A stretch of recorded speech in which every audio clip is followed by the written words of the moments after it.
privāto īpašnieku būtu jāliek mierā pēc būtības. Kamēr valsts ir tik nabaga, ka nevar cilvēkiem samaksāt par to, ka viņam faktiski atņem tiesības rīkoties ar savu īpašumu, vienalga, vai tā ir māja, mašīna, mežs vai zeme, tikmēr tai būtu jābūt brīvprātīgai iniciatīvai. Un ir ļoti interesanti, ka, ja mēs paskatītos, kā tad tie, it kā vērtīgie biotopi ir veidojušies, jā, viņiem tas aizlieguma režīms tiek uzlikts pēc fakta.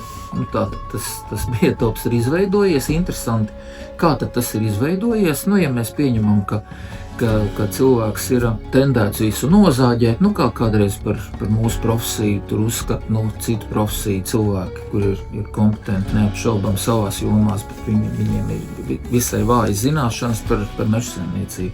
Tas ceļš ir pareizs, ka ir šīs saliņas, dabas daudzveidības saliņas, kas caurvīja Latvijas meža ainavu, bet tas veids, kā tas tiek darīts, viņš ir, manuprāt, pilnīgi aplams.